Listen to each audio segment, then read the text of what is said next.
welcome to In Focus. I'm your host, Yesenia Taveras. For years now, law enforcement officials and community leaders have stressed the need for engagement between the police and the public. Joining us now is Frank Burton Jr., who is giving the public a voice.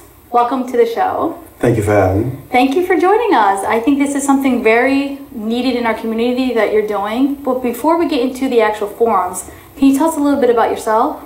Yeah, I am originally from Chester, Pennsylvania, but grew up in Wilmington. I am a author, an ex-teacher, a coach, retired special agent with the FBI, and just a motivator. Okay. And can you tell us a little bit about the author side from being a retired FBI agent to now being an author? Yeah, when I retired from the FBI, every law enforcement officer wants to write a book. So my desire was similar. Initially, I didn't want to do, but then I figured I had something special. Being a pastor and an FBI agent and doing both at the same time for a number of years, over 12 years at the same time, I figured I had something a little bit different to offer the community. So I wrote a book called From FBI Agent to an Apostle, Saga of a Spiritual Sniper. And now, not so many, I should say, law enforcement officials go beyond the badge in regards to being heavily involved into the community after they retired. So can you talk a little bit about your initiative in regards to engaging the community with this law enforcement community forum and what sparked that interest for you? What sparked the interest is my love and my passion for the community from which I come from and live, and communities like it, Wilmington, all over the country in which I've worked. But also from the law enforcement side as well. So the passion was sparked because I wanted to be proactive in initiating a dialogue between the community and law enforcement officers, because when we get down to the bare bones minimum, we're all saying the same thing, but we need to be on the same page. And now, what was the first community forum like? What it was expected, or what were you able to gain from that? The first forum was sparked again out of my passion, and it really wasn't well coordinated. I just came up and had a thought about this and gathered a few officers together and had the community there. And it went really well. The dialogue went well, but we wanted to do more. We wanted to interact with the community more. We wanted to have some scenarios. We wanted to discuss some initiatives that the law enforcement officers were willing to do as well. But we wanted the public to be more involved as well. So this time it's going to be bigger, it's going to be better. Yeah, I was going to say, let's dig into that a little bit. So we have one coming up on Wednesday, August 22nd. Yes. And I want to let everyone know that it's not just the Wilmington Police Department, it's also the state of Delaware's Police Department, Newcastle County, and you're going to have Mayor Mike Przicki there as well. So how important is it to have all those three different departments, police departments together, as well as the mayor to tackle these issues? It's very important and it's strategic, because what the goal is for us to be able to not only touch Newcastle County, but Kent County and Sussex County, to be proactive in having this dialogue between law enforcement and community, but also that it's not just a one-time, a two-time conversation, to be able to take this initiative tri-state and all across the country. How do you try to tackle the people who live here in Wilmington and actually kind of like scared to even be around the police for the fear of being called a snitch or trying to give them too much information? I don't want to be associated with you. I don't want no one on the streets to see me with you. So how do you tackle that fear and actually try to bring the people into these forums? Right. The same way you would do it in any other kind of venue is building rapport. And if you build a rapport, whether you're a pastor, whether you're a law enforcement officer, whether you work for the city, the county, or federal government, and even in the book, I discuss a few cases that I had like that. I understand, because I'm from the city. I understand what the no snitching rule is. But if you build a rapport with people and you are somebody that they can trust and you gain their trust, then you're able to break through those barriers, and then you're able to, like I said before, we're all saying the same thing. I'm just like those guys out in the street. I was those guys. But also as law enforcement, I come home, I'm a dad, I'm a father. I'm not, FBI agent was what I did. It's not who I was. So we break down those barriers by building rapport. And what are some of the needs that you are hearing? So for example, I know one of the topics is going to be a Q&A, and based on already having one forum, what are some of the things, the topics that you're trying to tackle in these forums? Just the ability, it's a wide array and a wide range, but just the ability to just listen to be able to everybody to come to the table and to be able to air out concerns. It could be concerns about police brutality. It could be concerned about disrespect from the community, from the law enforcement officer sides of view. But if we're willing to listen, active listening skills is something that I use as a hostage negotiator, where I could bring down a level of just anxiety to whomever I was talking to. If we can come together and sit at the table and have a conversation and really listen to each other about our concerns, then that's what we're going to do. That's the main focus. And I do want to touch on that, being that you're a retired FBI agent and you're bringing everyone together to sit at the table. What are some of the skill sets or some of the things that you've been trained with in that profession that you've been able to bring over to the community side? Well, some of the skill sets are, like I said before, the active listening skills are the biggest. As the hostage negotiator was totally different responsibility than being an FBI agent. As an FBI agent, as a law enforcement officer, you go in, you interrogate, you tell people what to do, and you're not going to do this. But as a negotiator, I have to be able to listen. Because if I go in there with that same attitude, it could be somebody holding a gun to somebody's head, and I say the wrong thing and somebody gets killed. But if I can listen to you about your concerns, about your aggravation, well, you sound very aggravated. Well, I'm not aggravated. I didn't say I was aggravated. Well, I could back off of that. I didn't say you were aggravated. I said you sounded aggravated. So if I can effectively listen to someone about their concerns, then I know that my voice, not my gun, not my badge, not my taser, my voice is my #1 weapon, as it is in the community as well. And Frank, do you feel like this is actually a benefit to the community? Some may look at this like, oh, you're just wasting your time because there's just too much happening in Wilmington. You're not going to be able to tackle all the different districts here. So why start with this forum? Right. Great point. So you got to blow past the naysayers. If what you have is passion, if what you have is proven and this is what you've done, then you continue to move on in spite of the naysayers, because there are some who will listen. And those who will listen will take it out and take it into the community and do what it was accomplished to do. I just came back from Compton over in California. And some of the worst areas in the United States, that's where I go to, where people say this kind of thing can't happen, this kind of thing can't work, but it's been proven it does work. And as we've seen, it's very powerful. You're having all the different departments here in Delaware of the police departments coming together as one voice. Yes. That's very unusual in different states. You don't see all the different departments come together. But here, I'm only thinking about New York and all the different boroughs. But here in Delaware, you have the state, Newcastle County, and Wilmington Police Department. And that imagery right there alone is very powerful. So is there anything that you would like to touch in regards to making sure that you do represent every single department? Yeah, that image right there goes back to what I said before. It goes back to rapport. And there with Vaughn Bond, Newcastle County Police, is a great friend of many, many years. Anthony Easterling, which will probably come on in the next segment. I've known him for 36, 37 years. Rich Armour there, Wilmington Police Department, great friend for over 30-something years. Paul Chapman, retired state police officer, I've known him since high school. Captain Sapp, I just met him for Delaware State Police, but Nate McQueen is a good friend of many years. And right there, Jeffrey Covington is one of my co-workers with the FBI. He's retired since, and Brother Andrew right there is a part of our church. So just to be able to have the rapport to say, listen, this is what I'm passionate about. This is what we want to seek to accomplish. Can you guys come in and all of them willingly? Not even a question.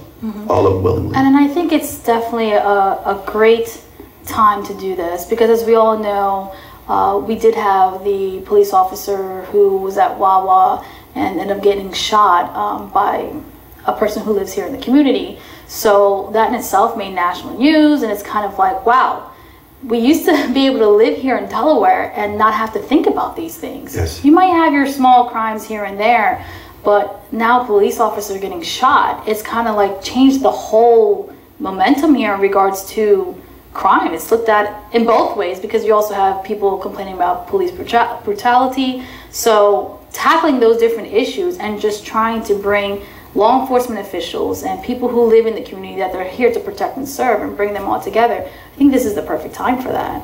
Do you agree? I do agree with Trooper Ballard. That was a wake-up call for us, because we see that kind of thing in the news and media, but now that hits home. So we talk about those instances and we talk about those subjects in those officers, but also the forum is, what about the incident that just happened up in Massachusetts last week with a young black female who was an RA, and somebody called the campus security on her because she was just laying around on campus. Mm-hmm. The goal here is to have that conversation.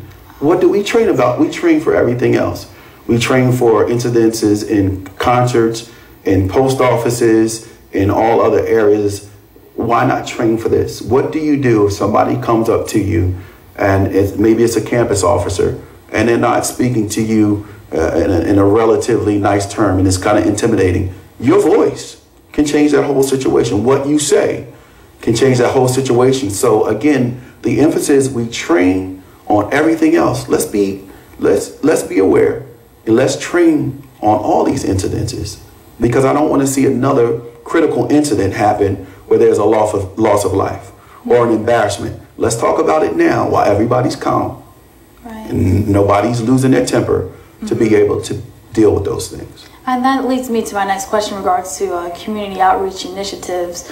Do you have anything else that you're doing in regards to, like you said, the training or the other things that you're doing to try to help the community understand the value and your mindset? Yes, with the community outreach initiatives, with the Newcastle County Police, the State Police, and the Wilmington Police Department, as recently as yesterday, they're all over. They're going out to the community and just engaging, showing the community what they do. They bring out the police dogs.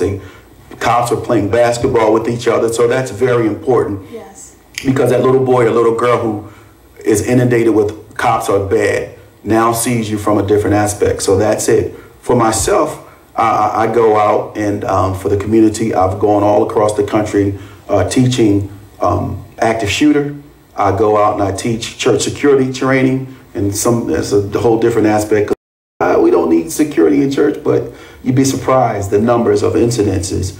So the outreach is where these officers are offering their services to come to your churches, to come to your community centers afterwards and just engage, bring out the horses, bring out the helicopter, bring out the dogs, and that changes the perspective of the community instead of just seeing officers when bad things happen. And that's a good point, because you don't want it to become just an event thing. So like, Glasgow Park, they usually have an event where a lot of police officers and firefighters come out. You'll have the same thing at the Wilmington Police Athletic League. So it's kind of like, you don't want it to be where these organizations or these parks are the only time you see police officers in that light. Yes. I know sometimes when we drive by my son's school, there's like 4 police officers, Newcastle County, on a horse in the summertime. And so it's a beautiful sight to see. Like, the kids can come out the car, they can talk to the police officers, they can engage with them, they can touch the horse.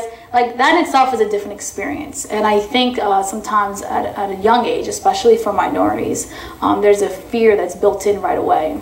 If it's getting pulled over for anything, your lights not working in the back, or a traffic stop violation, it's like already like, my heart's pounding, what's going to happen? And especially with all these shootings that's been going on with the police departments. So the fact that you're trying to change the perspective and the mindset for community residents to show them, like, no, this is not what all police officers are all about. Absolutely. They're here to protect you, and there's certain things that comes with that. And now you get to see them in a different light, because we don't get to see them as off-duty officers, you know? Right. And that can change the perspective in itself as well. You see them in some jeans and a t-shirt and you sit with them, that changes the whole energy of the room. That's it, and that's a great point, because I don't wear this suit all the time.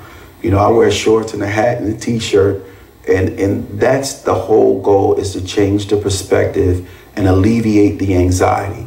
Now that I'm coming in contact with a law enforcement officer, well, in the meantime, community engagement, we always talk about the officers going out and getting out of their cars and engaging with the community. How about the community? You see an officer in your car, it's 100 degrees in his car. It's 100 degrees outside. How about going to officer, you want something to drink? Here's a bottle of water. Here's XYZ. So now what happens in this forum, what happened as a result of the first one, afterwards, people stayed for like an hour and a half or 2 hours just to engage. Cards were given out. Offers were made to come down to the stations and do police citizens academy. Oh, so now I not only have a face, but now I have a name, like exactly. So now I have a name. So guess what? Oh, I make Officer Easterling or Officer Amar, and now I have his card. So guess what? If something happens, I can call them up. Or I met the police chief. I can call him up, and they will answer. They will answer. And that's a great thing, because you get to learn who these police officers are on a personal level. Yes. And then soon we'll be able to talk to Master Corporal Anthony Easterling, who we were able to see. He really knows these people. He does. And that to me was a different light. Like, we did a ride along, sat in the back of the seat, and we actually got out, and he showed us how he engages with them. And I think, to your point, that's the part that we need in our community. Seeing the officers on the bikes, you know, on their cycle, biking, like not motorcycles, yes. on their bikes, in the community, riding around, it just gives a different feel. That's the rapport part, again, that I can't emphasize enough that Anthony does. See, Anthony, because of his rapport and his buy-in, can get into places where other officers can't.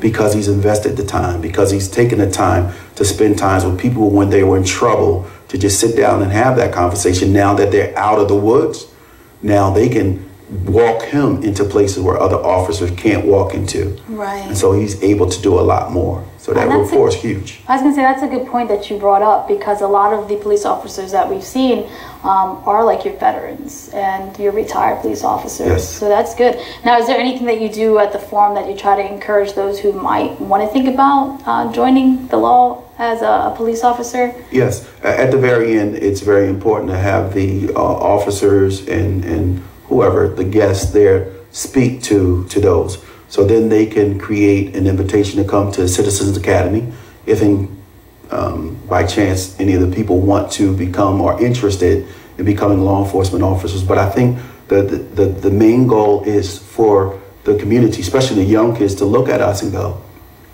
wow, the guy grew up where I grew up. The guy did what I did, and he ended up working for the FBI. Oh, I used to see him on television. I saw him in magazines. Same community, same opportunity. That's right. Now we encourage you to do the same. And are there any other ways that you're using your gifts and experiences to help our community? Yes, and I mentioned it kind of before. I traveled the country teaching different forums, whether it be active shooting training. We do church security training, so you don't have to be a huge church. You can be a medium-sized church or a small church. Goes back to that whole question, well, should you have security? Well, until something happens, then you're going to want security. So again, it's about training and it's about awareness. So I try to go around using the gifts and the talents that God gave me to be able to help and assist our community. And Frank, it just touches on that quote, that proverb. Like, I feel like I have an old soul, because I'm really a believer of it takes a village to raise a child. Absolutely. It truly does. And everything that I'm hearing from you reminds me of that. Absolutely. I used to be that kid that can get on a bike and go ride around my development and not have to worry about anything, or go shoot basketball for a little bit at the park and not have to worry about anything. Where nowadays it's kind of like, hold off, wait a second, where am I at? What development am I in? Yes. You can't play until the street lights turn off anymore. That's so right. This here, bringing everyone together and letting them know, listen, we're giving you a platform. You can be serious with your questions. The police officers are here. It's not you're going to get slighted or anything like that.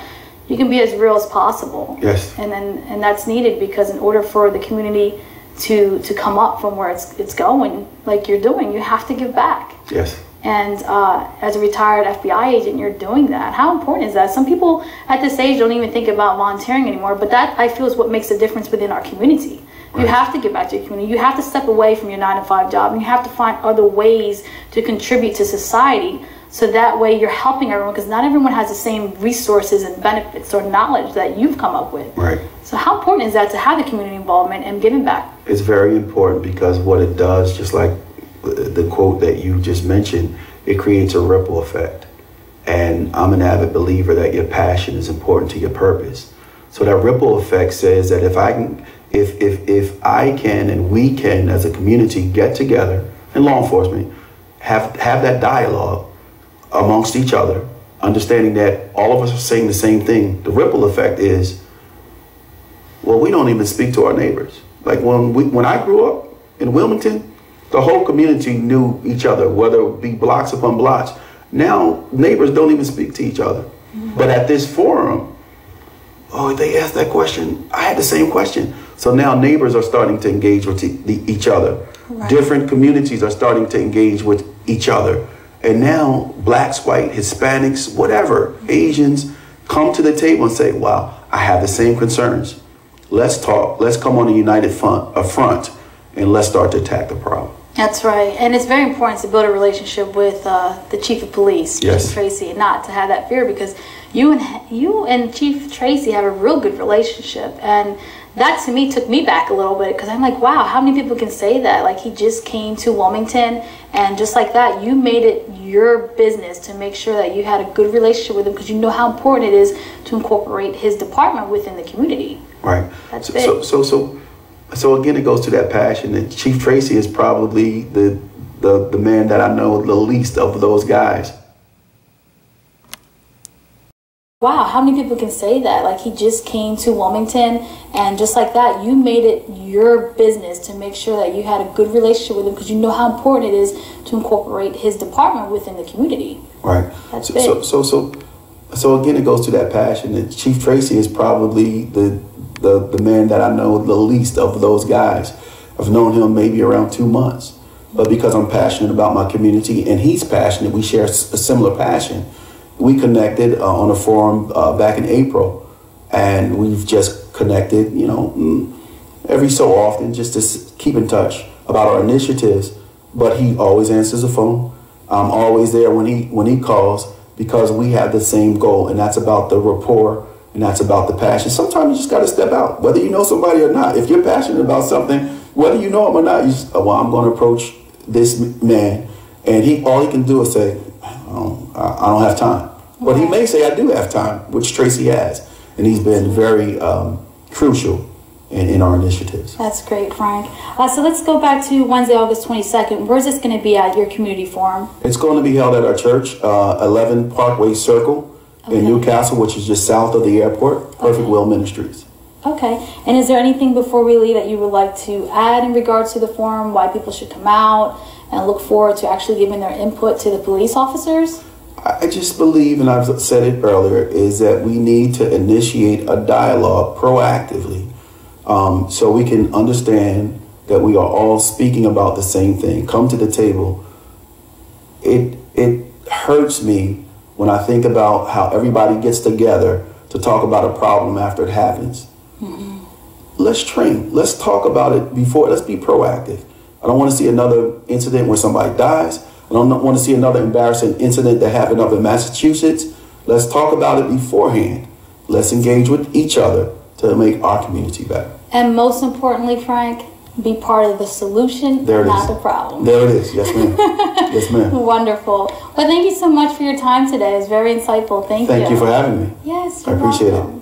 And don't go away. More of how the police department here in Wilmington is engaging with the community when we return.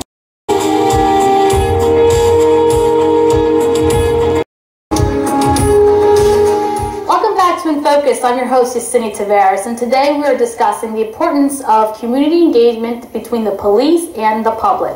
But what does that truly mean? What does it truly mean to engage with the public as a police officer? Joining us now is Master Corporal Anthony Easterling. Welcome to the show. Thank you. Thank you for joining us. And we also have Herb Cunningham, who is the Director of Security for Perfect Will Ministries. Welcome to the show. Thank you. This is great. We're going to be talking about how we work beyond the badge here and within the community. So let's start with Anthony. Anthony, can you share with us in regards to any initiatives that Police Chief has in regards to how the police officers here in Wilmington engages with the community? Yes, Chief Robert Tracy, he's very much engaged into the community. As he's been a professional police officer for many years, well over. And he has come in contact with just about every community leader in the city and county, and every grassroots person that's in the city and county as well.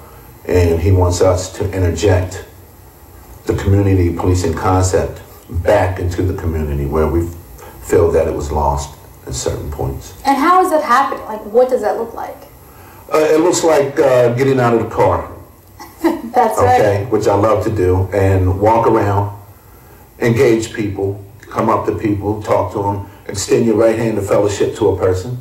Right. Normally they would shake your hand, some of them won't, but then they'll explain to you why, and then you explain to them that, you know, this is not back in the day, this is right now. You know, so I'm going to engage with you. You know, it's the smile that has to come first when you approach a person. And that's what I've learned from childhood growing up in Baltimore to where I am today.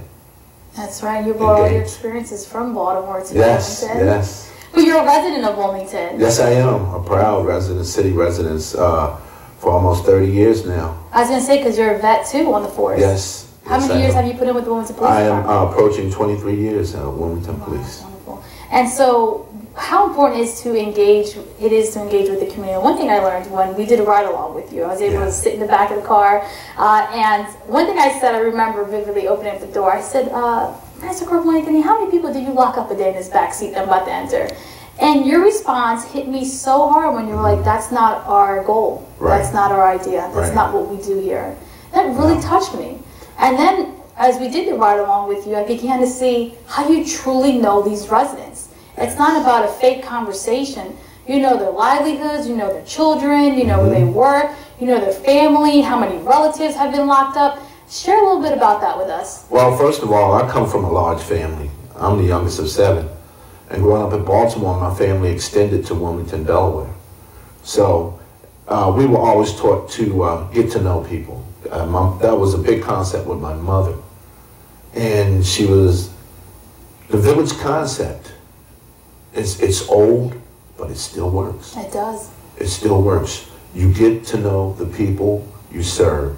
And I've learned that from other officers from Wilmington Police, such as retired Chief Bobby Cummins, Chief Tracy, Captain Akil, Lieutenant Counts, Captain Wilfredo Campos, Lieutenant Andy Janvier, people of all different mixes and colors coming together and engaging themselves into the community.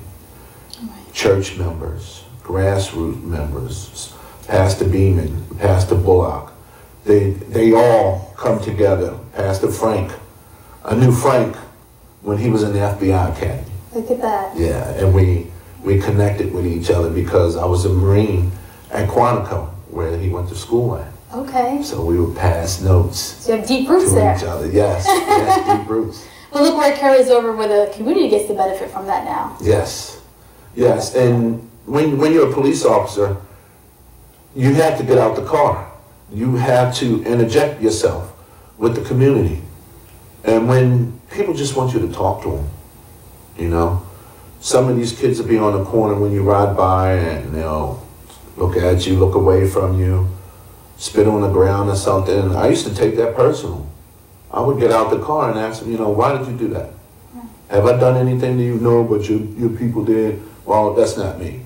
So first I ask them their name, where they're from, and what's going on in their life. A lot of these kids out here don't have anybody to tell them, I love you. You know, you're a good person. I've done things like, I gave away watches. We bought shoes for kids who couldn't afford them. You know, single parents, lady works. She had 4 kids. She couldn't afford to feed the kids.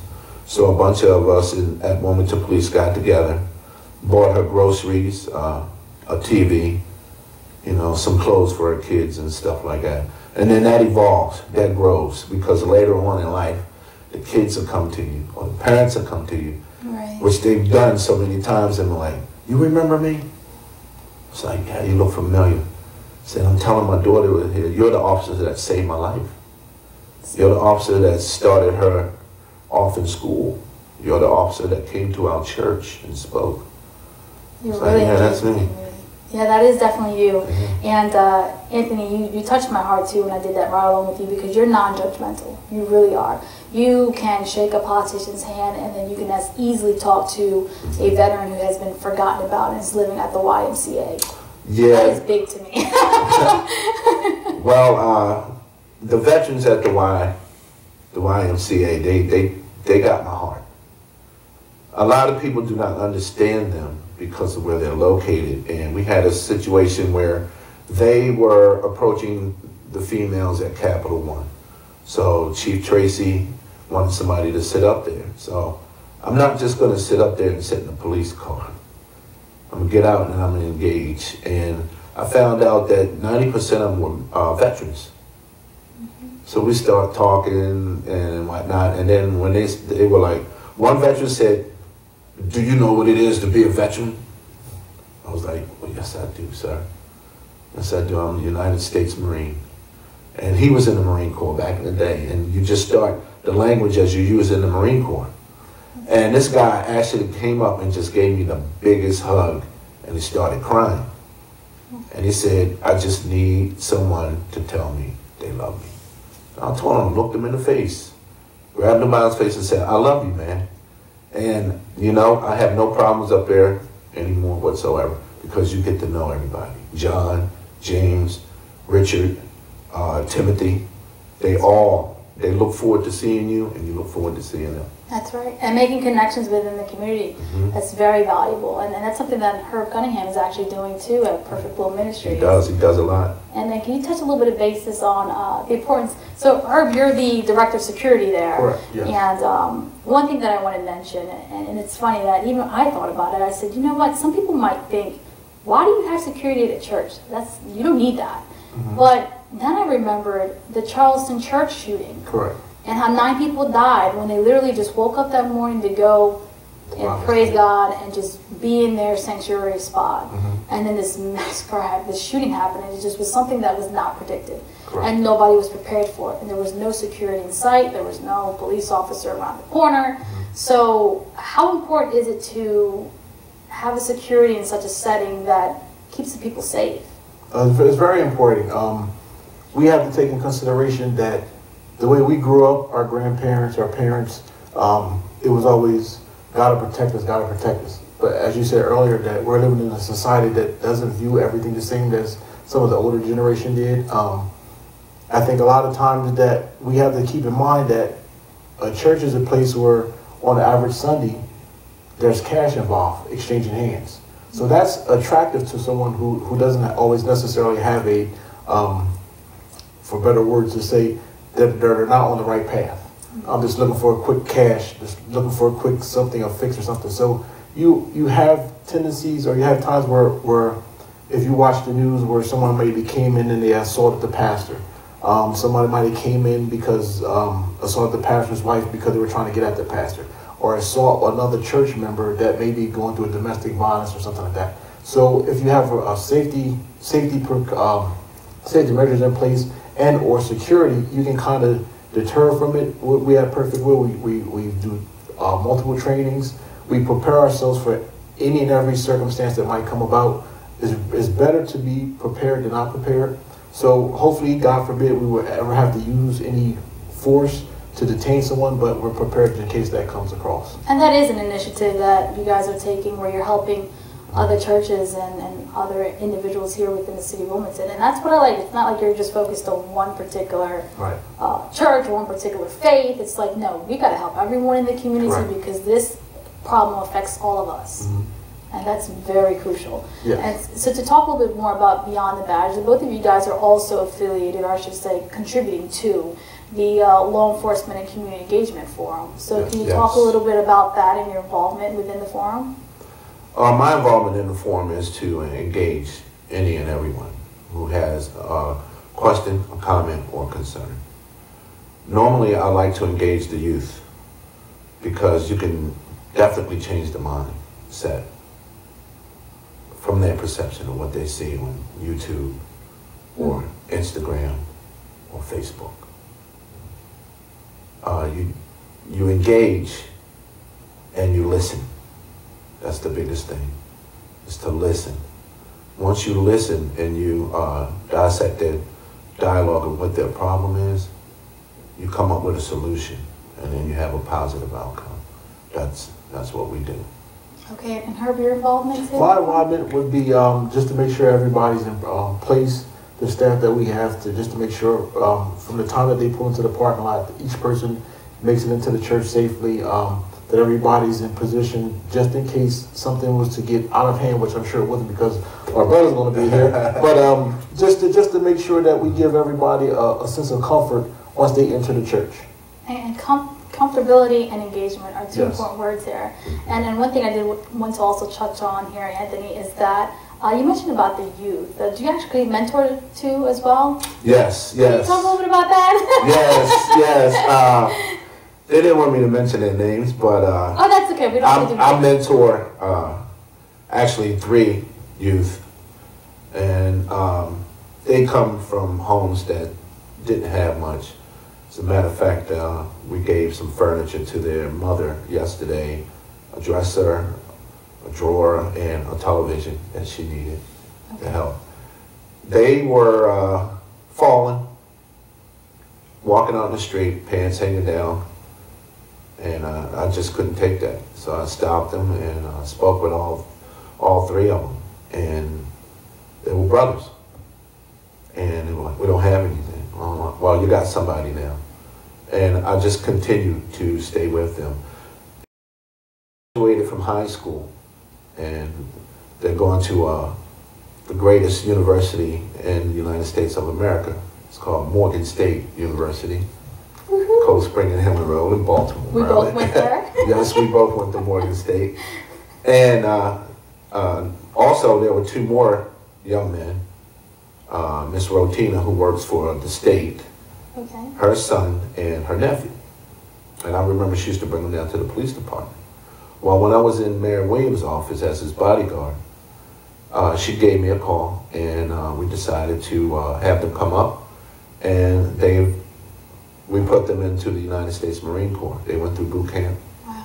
And they both graduated. When they graduated, they came to the mayor's office with their dress blues on, and myself and Mr. Dwight Holden, who had put them both in, and they're doing well now. One is a sergeant, and one is a corporal, and one works in explosive ordnance disposal, and the other one is a air traffic controller. From Wilmington. That's powerful. From Wilmington. You just answered my question. I was thinking to myself, how do you get the youth to think about being a police officer? Because with all the different types of shootings that's going on, that can kind of frighten them. Like, I don't know if I want to wear the badge and protect and serve because I myself might get shot. But Well, here you're saying it's possible because this is a prime example of what you did by engaging with the youth. Well, the perception of the street and what's inside the home is really different.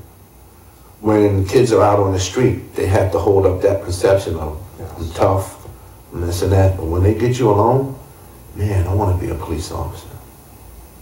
Can you tell me the road to take? I'm taking criminal justice. I want to do this. I want to do that. There is a lot of interest in being a law enforcement officer. I tell them not just to be a Wilmington police officer, but how about Newcastle County? How about a Delaware state trooper? You know, how about a Secret Service agent who I work with, United States Secret Service Wilmington office for the buying detail, ICE, Immigrations, Customs and Enforcement. There are many facets of law enforcement, and it opens their eyes because the way they look at you, it's like, one kid said, I only thought it was just Wilmington Police. Wow. No, it's not. You have many different facets in the law enforcement community. And you show them. People are visual. Yes. So within the instance of the 3 young gentlemen, I took them to the Secret Service office, and they saw the pictures of the president being protected by the same guys that they were in the presence of.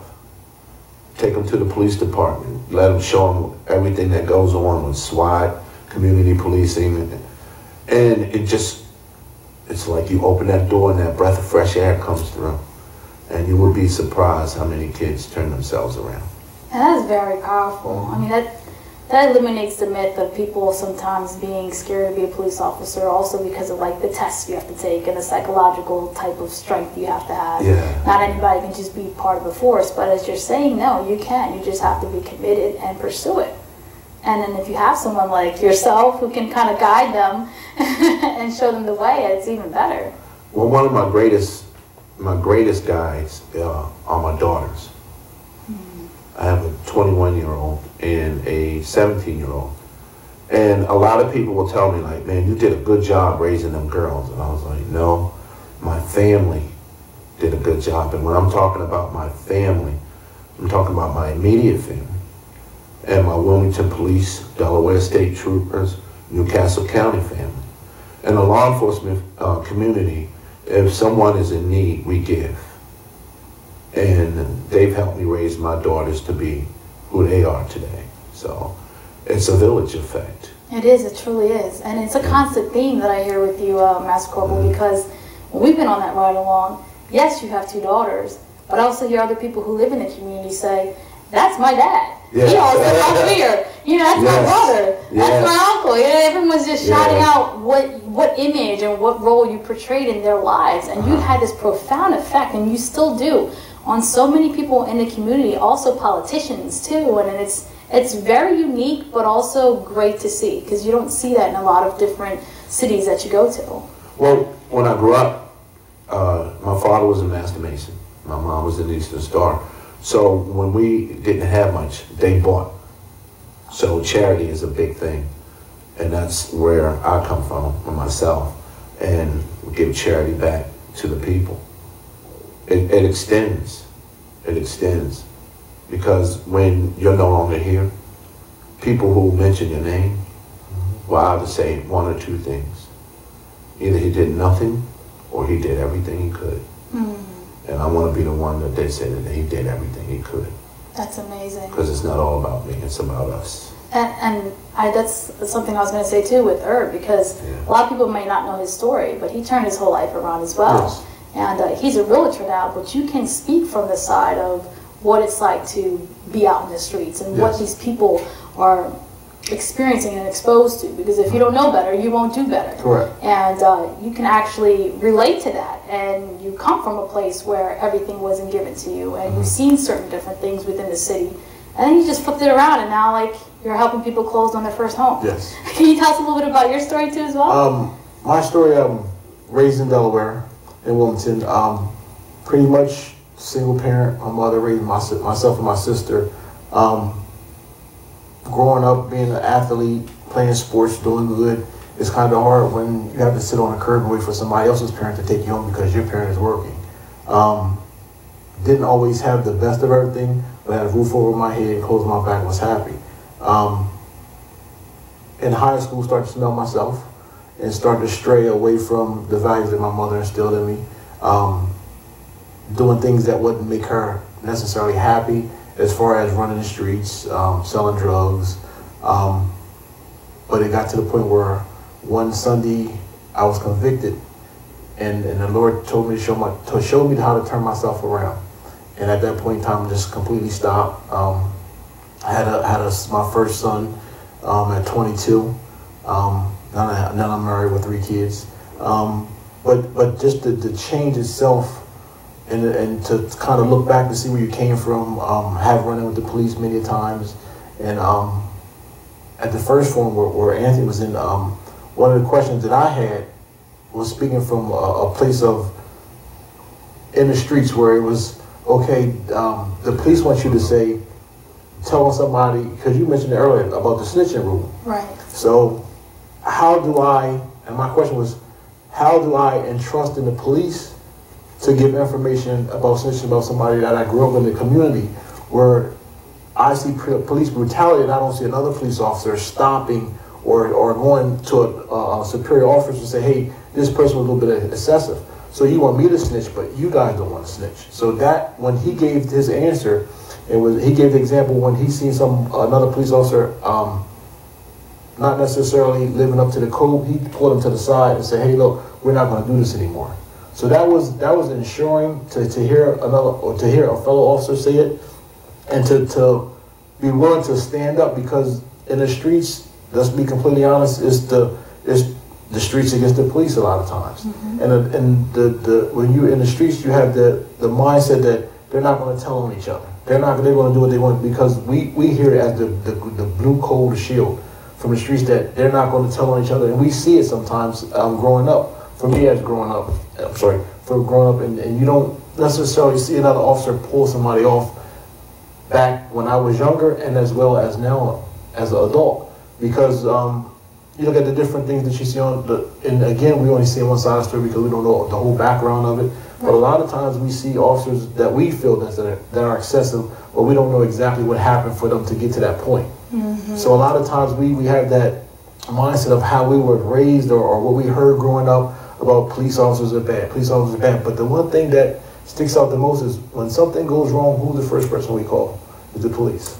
That's right. So. And you did mention, like, as you're talking, I'm thinking about like the high-profile case of Philando Castile and how he was in the car with his child and his child's mother, and then boom, officer shoots him. Right. And then it was like a ripple effect. All these different types of things that you're seeing within every single state, and it's being highlighted on national TV, and it's just giving officers a bad rap. Yes. But like you're saying, you attend one of these community forums, like the law enforcement and community engagement that's being held on August 22nd, and you get to see, witness.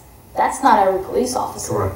They might highlight one on all these national news stations, but they're not highlighting Master Corporal Anthony Easterling and others on the force that are like that are coming to these community forums from different type of departments, the state, Gaza County, and they're sharing, like you're saying, that insight. But no, we're not all like that, and we will call our brothers out just like you would as well on the streets. And this is what it looks like, and that's very powerful to me. That's a powerful message that you're sending out as an officer and you're receiving as a resident of the community. That's big. Yes. So thank you for that in itself. Oh, you're welcome. Because we need more of that. You know, I was sharing with Brian Burton Jr. earlier how it starts from an early age for mostly minorities, where they have that fear already. Even if it's just being pulled over because I ran a red light or a stop sign or my light's not working in the back. And it's like, you get this fear. So it already breaks up any type of connection that you can possibly have with them. And is there anything that you learn on the force that kind of helps you reduce that fear?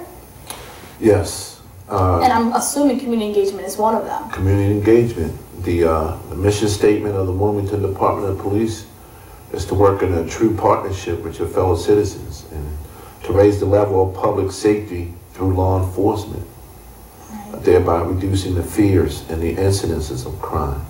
And every member of the department has to stand by that mission. If you practice that, it works. It works. You learn how to be compassionate.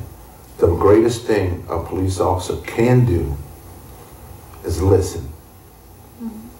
Okay? When you put this uniform on, when you put this vest on, this gun belt on, and you have a gun, and you have the power that is invested in you to take control or take someone's life, you really better think about it.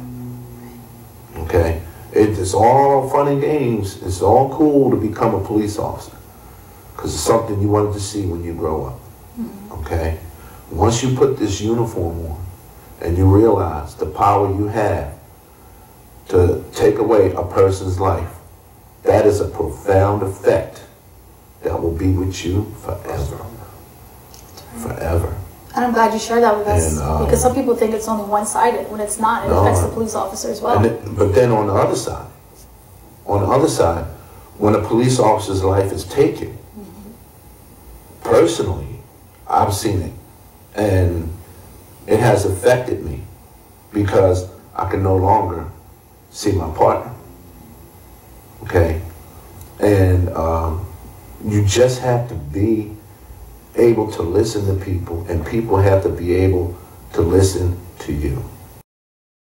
Something that's going on now where if a police officer approaches somebody, they think that they can control the situation. No, absolutely not. Listen to each other. You will have a better outcome. Man, that's interesting, because I remember you shared with me an incident that you had where you were talking to a gentleman and then you left his apartment. And the next thing you know, you heard gunfire. Yes. And it's like you said, you gotta take that moment to really listen. Did you want to say something? Yeah, I think that this forum is going to be beneficial for situations like that, because a lot of times we hear the youth say, "I know my rights," or you hear somebody say, "I know my rights. I know my rights." But this will give them a chance to have maybe an interaction. Say, "Okay, we're going to do a scenario. I'm sitting in a chair to any of the police officers. What's the best way, or tell me what's the protocol that when I'm pulled over by a police officer?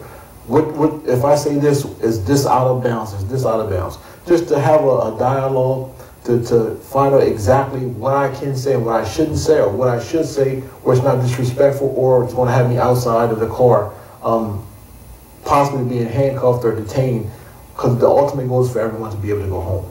The officers as well as the person that's being pulled over. So I think this is a good forum where we plan on having scenarios like that we can say, okay, when somebody come up and maybe sit in this chair, maybe not to necessarily be too combative, but just a little resistance, just to see how it's played out on both sides. You know, because a lot of times, again, we hear all the time, I know my rights, but a lot of times we really don't know our rights. And I was just going to say that education, information beats all of that, assumptions and things like that. You said it, education and information. There's a book in the state of Delaware that's called the Delaware Criminal Code. It's available to anybody.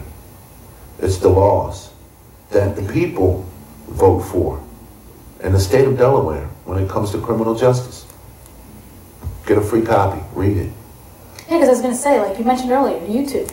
I mean, with everything that's going on nationally, on a national spectrum, people are just looking up videos on YouTube. They're seeing videos of that other people are posting. Oh, well, I don't have to technically put my window all the way down when an officer comes to me to try to ask me for my identification. Right. And so they're basing their laws off of what they're seeing on media and social media platforms. When, like you said, that's not true. There's a book out there that actually has it. And each state has their laws that you abide by. Right. And it's just as simple as, like you said, being educated at a forum where you get to sit with the law. And so any misconstrued or anything that's assumed within the community is your opportunity to ask the law itself. Correct. Because you might not have time to read a book, or you might not be able to read a book because you're not there yet in your life, but you have the person where you can ask them straight to their face, can I do this? Can I not do that? And that's what this community forum is all about.